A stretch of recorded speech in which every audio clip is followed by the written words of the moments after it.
Alléluia, Alléluia, Alléluia. Alléluia, Alléluia. Je ne vous laisserai pas orphelin, dit le Seigneur, je reviens vers vous et votre cœur se réjouira. Alléluia. Alléluia, Alléluia. Alléluia, Alléluia, Alléluia. Le Seigneur soit avec vous. Évangile de Jésus-Christ selon saint Jean. Gloire à toi, Seigneur. En ce temps-là, les yeux levés au ciel, Jésus priait ainsi. Père Saint, garde mes disciples unis dans ton nom, le nom que tu m'as donné pour qu'ils soient un, comme nous-mêmes nous sommes un. Quand j'étais avec eux, je les gardais unis dans ton nom, le nom que tu m'as donné. J'ai veillé sur eux et aucun ne s'est perdu, sauf celui qui s'en va à sa perte, de sorte que l'Écriture s'accomplisse. Et maintenant que je viens à toi, je parle ainsi dans le monde pour qu'ils aient en eux ma joie et qu'ils en soient comblés. Moi, je leur ai donné ta parole et le monde les a pris en haine, parce qu'ils n'appartiennent pas au monde, de même que moi je n'appartiens pas au monde. Je ne prie pas pour que tu les retires du monde, mais pour que tu les gardes du mauvais. Ils n'appartiennent pas au monde, de même que moi je n'appartiens pas au monde. Consacre-les dans la vérité, ta parole est vérité. De même que tu m'as envoyé dans le monde, moi aussi je les ai envoyés dans le monde, et pour eux je me consacre moi-même, afin qu'ils soient eux aussi consacrés dans la vérité. Acclamons la parole de Dieu. Louange à toi, Seigneur Jésus, que cet évangile efface nos péchés.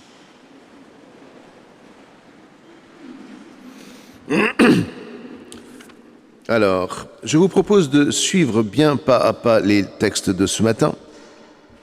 Déjà pour nous poser une question concernant Judas.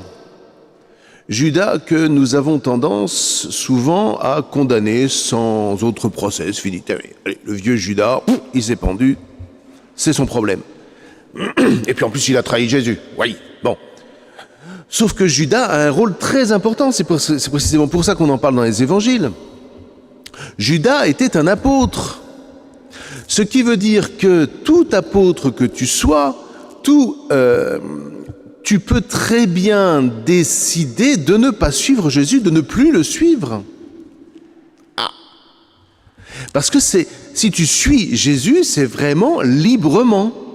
C'est pas simplement parce que c'est un gourou qui t'a complètement, je sais pas quoi, moi, imprégné l'esprit. Non. La liberté est première et Judas est là pour nous rappeler que si nous suivons Jésus, c'est volontairement, c'est librement. Maintenant, pour suivre Jésus, il y a une condition, parce que c'est bien beau, moi j'aime bien Saint Jean, c'est pas un problème, mais puisque Dieu nous a aimés, nous devons nous aimer les uns les autres, etc. Il a complètement raison. Mais vous avez remarqué comme c'est quand même assez global comme discours. Ça veut dire quoi, aimer ? Eh bien, aimer, vous voyez, ça veut dire déjà vivre, accepter la lumière du Christ, donc ça veut dire déjà suivre Jésus. Écouter l'Évangile, l'apprendre par cœur, ça je ne vais pas encore vous refaire un couplet là-dessus. Mais si tu ne diriges ta vie que à partir des paroles de Jésus, attention, comprenez bien ce que je vais vous dire, aimez-vous les uns les autres comme je vous ai aimé, mais dans le fond, tu fais de ta vie un angélisme. Il faut bien s'aimer les uns les autres, et puis il ne faut pas faire de vagues, et puis...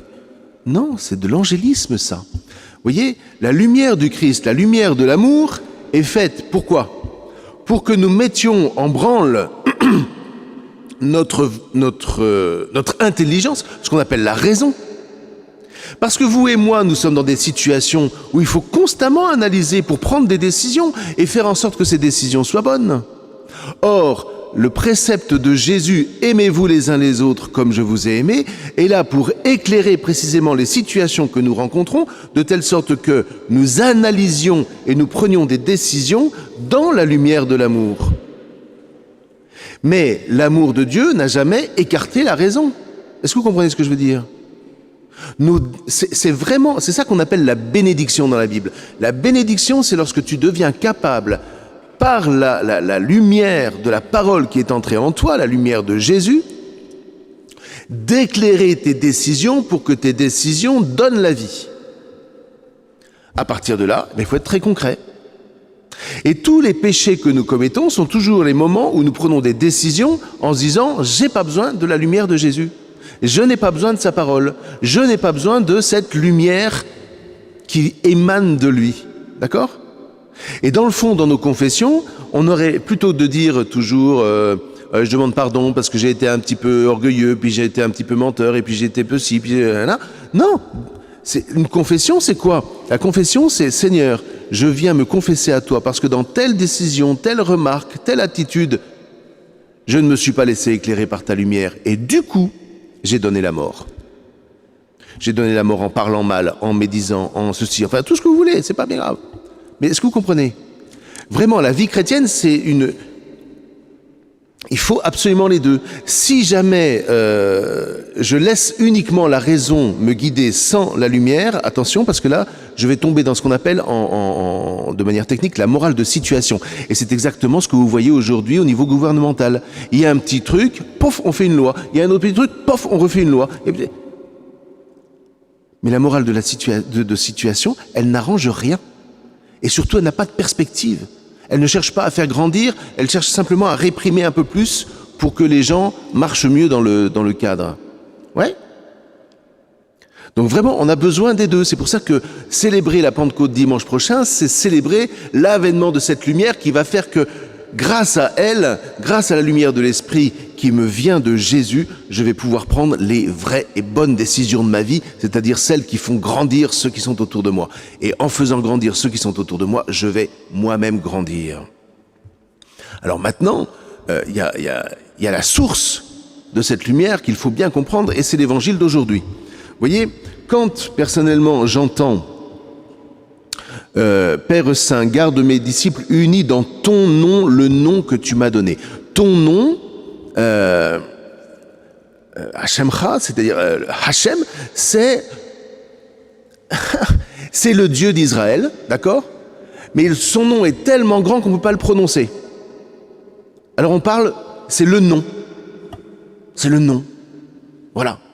Donc là, Jésus est juste en train de dire que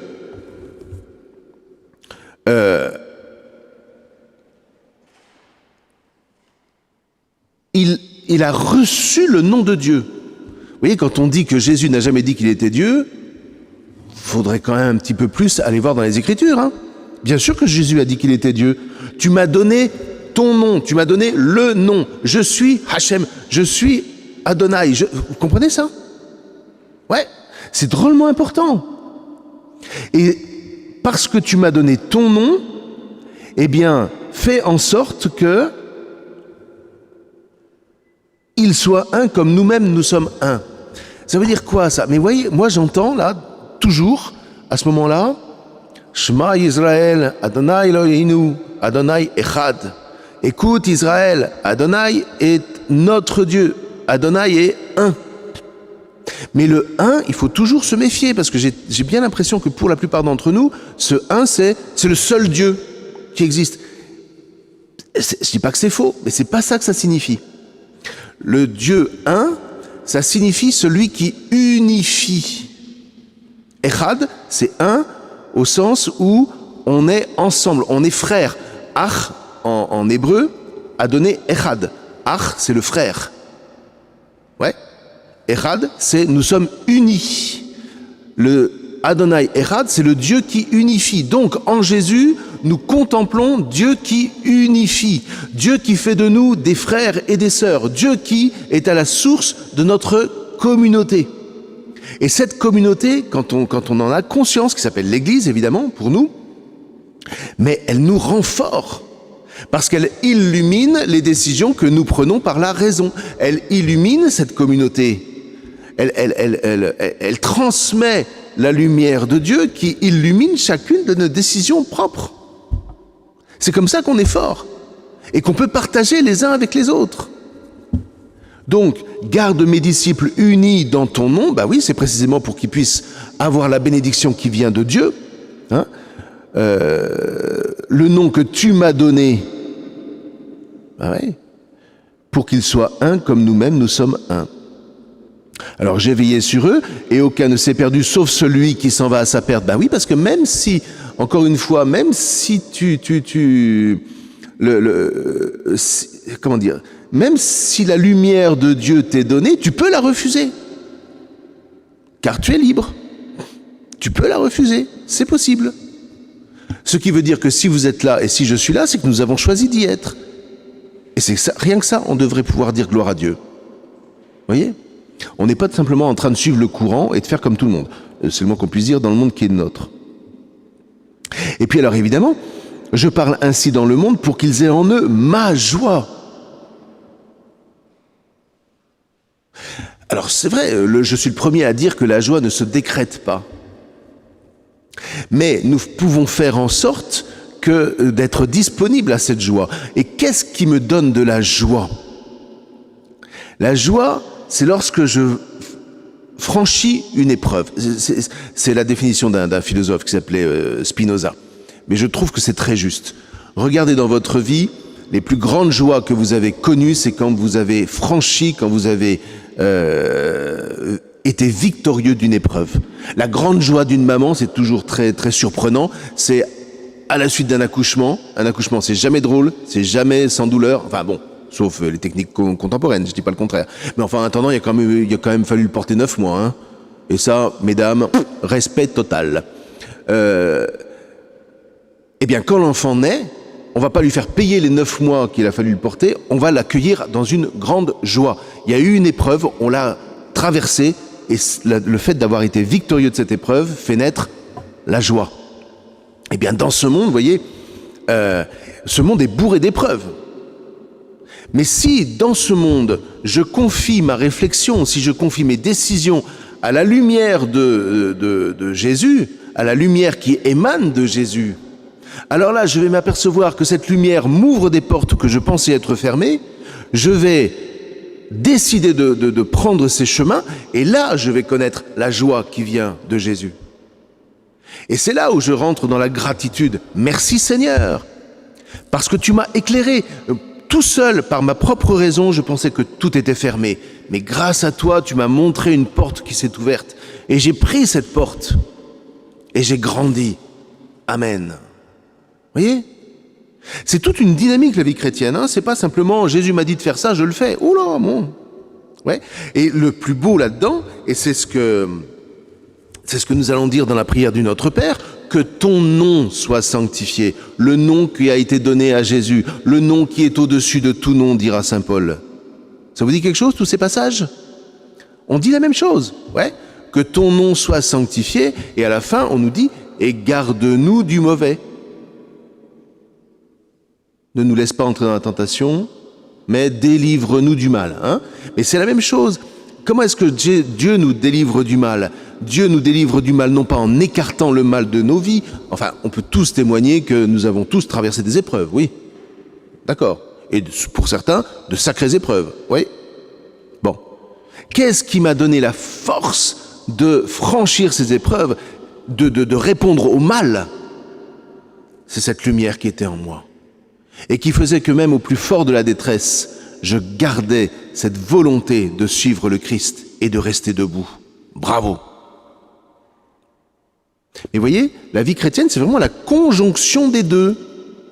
Ma raison, ma décision, ma volonté, ma liberté, éclairée par la lumière. Ça n'est jamais simplement la lumière de Dieu qui m'aurait dit de faire je ne sais pas quoi.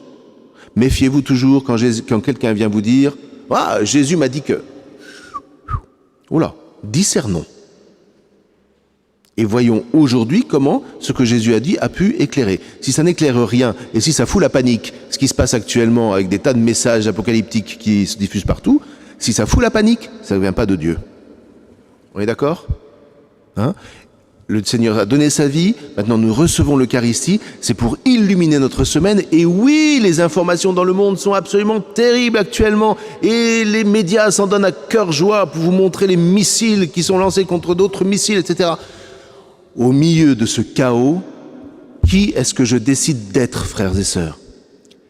Qui est-ce que je décide de me laisser éclairer pour être rayonnant là où je suis? Parce que ni vous ni moi n'avons à sauver la situation d'Israël. Hein? On est d'accord? C'est ici que ça se joue, les décisions que je prends dans la lumière du Christ. Et bien maintenant, suivons Jésus, qui dans la lumière du nom du Père a livré sa vie et par cette décision libre nous a ouvert le chemin de la liberté. Amen.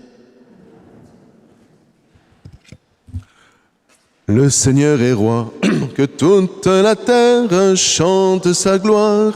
Le Seigneur est roi, alléluia, alléluia. Le Seigneur est roi, que toute la terre chante sa gloire. Le Seigneur est roi, alléluia, alléluia.